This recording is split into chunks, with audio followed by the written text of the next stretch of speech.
जी। अब हम बात ये करते हैं कि इसी को हम थोड़ा सा इन्हांस करते हैं कि लाइक ये मेरे पास एक GUI है जिसमें ये सब्जेक्ट्स हैं और ये डिग्री है, और सिनेरियो कुछ ऐसा है कि मैं ये चाहता हूँ कि एक स्टूडेंट जब ये कोर्स सिलेक्ट करता है ना और डिग्री सिलेक्ट करता है तो कैलकुलेट के बटन के ऊपर उसकी फ़ी कैलकुलेट हो जाए कि उसकी टोटल फ़ी कितनी बनती है, और उसका क्राइटेरिया आपको कोई भी गिवन हो सकता है। यहाँ पे मैं आपको जो क्राइटेरिया देना चाह रहा हूँ, मैं ये कहना चाह रहा हूँ कि पर सब्जेक्ट जो फ़ी है ना वो है 1500 फॉर BS स्टूडेंट, और पर सब्जेक्ट जो फ़ी है वो 2000 है फॉर MCS स्टूडेंट। कोई भी क्राइटेरिया हो सकता है। अब मैं ये चाहता हूँ कि जब कोई स्टूडेंट 2 कोर्स इनरोल कराए,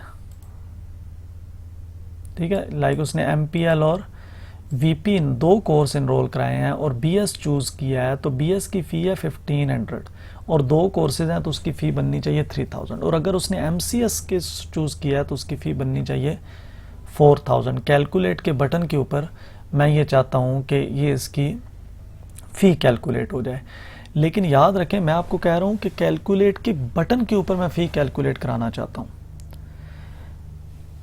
तो आपने ये देखना होगा कि मैं जब आपको ये काम कह रहा हूँ कि एक बटन होगा और उस बटन की क्लिक के ऊपर कोई आप टास्क परफॉर्म करना चाहते हैं, तो आपको ये बात सोचना होगी कि वो जो बटन है वो कौन सा इवेंट जनरेट करता है, और हमें पता है कि बटन एक्शन इवेंट जनरेट करता है, और उसको हैंडल करने के लिए इंटरफेस कौन सा है जावा में, वो है एक्शन लिसनर, और उस इंटरफेस के अंदर फंक्शंस कौन कौन से हैं जिनकी बॉडी हमने बनानी है, वो है एक्शन परफॉर्म। ये हम पहले एग्जांपल कर चुके हैं, मैं सीक्वेंस दोबारा रिपीट कर रहा हूँ, इसको बड़े अच्छे तरीके से अपने माइंड के अंदर फिक्स कर लें कि जिस चीज़ की क्लिक पे या जिस चीज़ के इवेंट को आप हैंडल करना चाहते हैं, नंबर 1 आपको ये पता होना चाहिए कि वो इवेंट जनरेट कौन सा हो रहा है। नंबर 2 आपको ये पता होना चाहिए कि उस इवेंट को हैंडल करने के लिए जावा में इंटरफेस कौन सा है, और नंबर 3 आपको ये पता होना चाहिए कि उस इंटरफेस में फंक्शंस कौन कौन से हैं जिनकी बॉडी आपने बनानी है। तो अगर मैं आपको ये कहता ना कि चेक बॉक्स के चेक के ऊपर कुछ होना चाहिए, तो फिर आपको ये देखना होगा कि यही कौन सा इवेंट जनरेट कर रहा है और उस इवेंट के लिए इंटरफेस कौन सा है और उस इंटरफेस में फंक्शन कौन से हैं। तो मैं तो ये कह रहा हूँ कि बटन की क्लिक के ऊपर तो आपने बटन वाला आपको पता है, तो मैं यहाँ पे ये देखना चाहता हूँ तो मैं एक बटन क्रिएट कर देता हूँ। यहाँ पे मैं एक बटन बना लेता हूँ, जे बटन,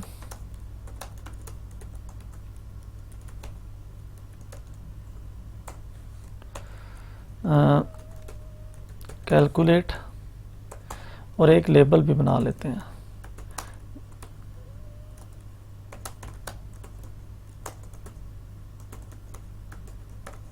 ये जी, और इनको भी हम फॉर्म में ऐड कर देते हैं, डॉट ऐड B1 और F1 डॉट ऐड LB1,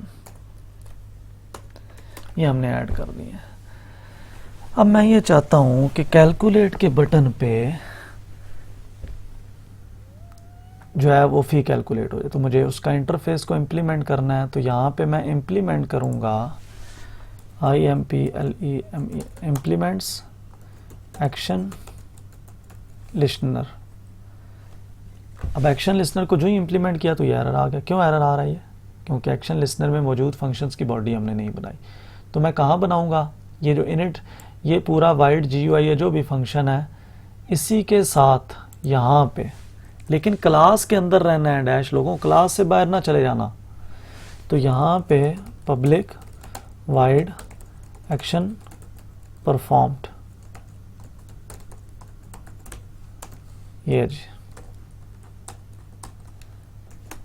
अब मैं ये चाहता हूँ कि इसकी क्लिक के ऊपर, तो सबसे पहला काम ज़रा सोचें कि मैं ज़रा GUI दोबारा सामने आपके ले आता हूँ कि मुझे ये देखना है कि उसने सब्जेक्ट कितने चूज़ किए हैं, ऐसे ही है ना। और फिर मुझे ये देखना है कि उसकी डिग्री कौन सी है। तो सब्जेक्ट कितने चूज़ किए हैं, मुझे ये देखना है क्या उसने MPL चेक किया है, अगर किया है तो N1 हो जाएगा। फिर ये चेक करूँगा, अगर किया है तो काउंट को मज़ीद ऐड कर दूंगा, अगर ये किया है तो ऐड कर दूंगा। तो मुझे इन तमाम चेक बॉक्सेस की वैल्यूज़ को देखना है। तो मैं यहाँ पे ये कहता हूँ, मैं एक वेरिएबल ले लेता हूँ इंट n, उसको फ़िलहाल मैं 0 कह देता हूँ। अब मैंने चेक बॉक्स को, चेक बॉक्स का नाम था CB1, CB1 को चेक करना है कि क्या वो सिलेक्टेड है या नहीं है। उसको चेक करने के लिए मुझे एक फंक्शन है मेरे पास CB1.isSelected, लेकिन ये जो CB1 है मैं यहाँ अभी इस्तेमाल नहीं कर सकता, क्योंकि ये जो CB1 है ये क्यों, ये इस फंक्शन के अंदर बना हुआ है।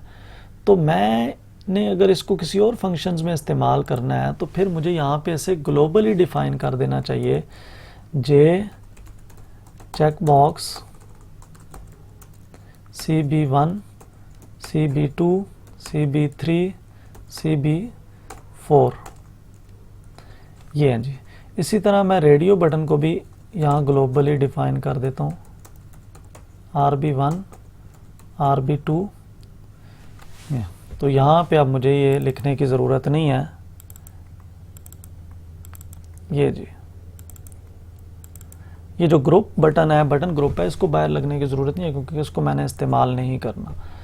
तो अब यहाँ पे मैं आऊँगा तो मैं जब ये चेक करूँगा CB1 डॉट, उसका एक फंक्शन है isSelected जो ट्रू या फॉल्स रिटर्न करता है। अगर वो चेक बॉक्स सिलेक्टेड होगा तो ट्रू रिटर्न करेगा, अगर नहीं है तो फॉल्स रिटर्न करेगा। तो मैं इसको इफ़ में लिख देता हूँ कि इफ़ दिस, अगर ये सिलेक्टेड है, अगर ये सिलेक्टेड है तो मैं n को प्लस प्लस कर देता हूँ, ठीक है। इसी तरह मैं चारों चीज़ों को देख लेता हूँ, चारों चेक, दूसरा, तीसरा और चौथा, 4, 3, 2। तो ये सिलेक्ट होके मेरे पास आ जाएगा कि मुझे सब्जेक्ट्स मैंने कितने चूज़ किए हैं। जितने सिलेक्ट होंगे, लाइक जब मैं यहाँ से इसको अगर मैं रन करूँ अभी तो आउटपुट तो नहीं आएगी। जब मैंने MPL को चेक किया ना, ठीक है, और इसको सिलेक्ट किया और कैलकुलेट का बटन प्रेस किया, तो कैलकुलेट के बटन पे क्या हुआ, उसने ये वाला CB1 चेक किया, सिलेक्टेड है, n को 1 कर दिया उसने। फिर ये CB2 क्या है, OS वाला, ये तो सिलेक्टेड नहीं है, ये चलेगा ही नहीं। फिर यहाँ पे आएगा VP, तो ये सिलेक्टेड है तो ये वाला n प्लस कर देगा, ये नॉट सिलेक्टेड है तो इसका n वो प्लस नहीं करेगा, तो n जो है वो 2 आ जाएगा मेरे पास। अब मैंने MCS और BS की बेस पे n को मल्टीप्लाई करना है फी के साथ।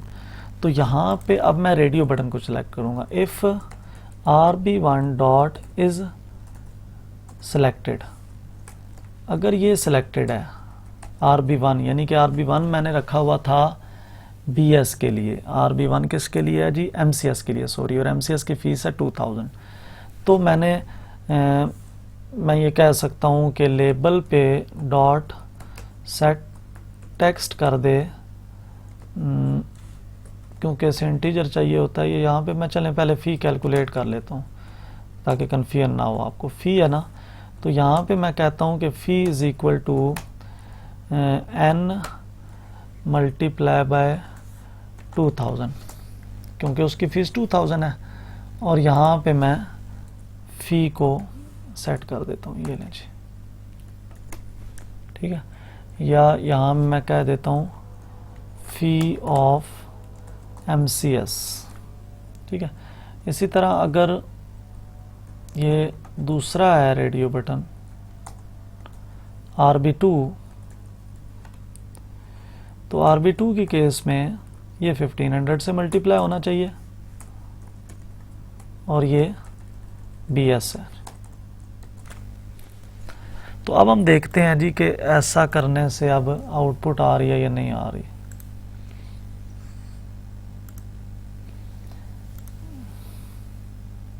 जी, मैंने 2 कोर्स चूज़ किए, या चलें ये 2 कोर्स चूज़ किए, MCS चूज़ किया और कैलकुलेट पे क्लिक करूं तो क्या आना चाहिए 4000, नहीं आया। क्यों नहीं आया? लेबल ही नहीं है। लेबल क्यों नहीं है? देखें ज़रा जाके लेबल क्यों नहीं है जी। LB1 पे वो प्रॉब्लम क्यों दे रहा है जी? सबसे पहली बात तो यह है कि LB1 पे वो एरर दे रहा है। उसकी वजह यह है कि LB1 को मैंने लोकल बनाया हुआ है जी। तो LB1 मुझे यहाँ से उठाना पड़ेगा और LB1 जो है वो मुझे यहाँ पे ग्लोबली ले जाना पड़ेगा ताकि मैं उसको वहाँ इस्तेमाल कर सकूँ। दूसरी एक और बड़ी इंपॉर्टेंट चीज़ जो भूल रहा हूँ, मैं ख़ुद ही आपको याद कराता हूँ। तो आपने रजिस्टर्ड तो किया ही नहीं उसको, तो बटन के साथ आपने रजिस्टर्ड करना है उसको। तो B1.add एक्शन लिसनर, ये अब अगर आप इसको देखें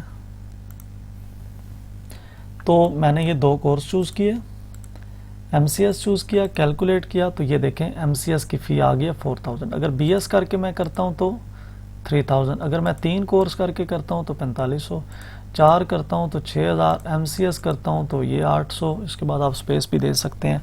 तो ये आपने रेडियो बटन और चेक बॉक्स को इस्तेमाल करना सीख लिया।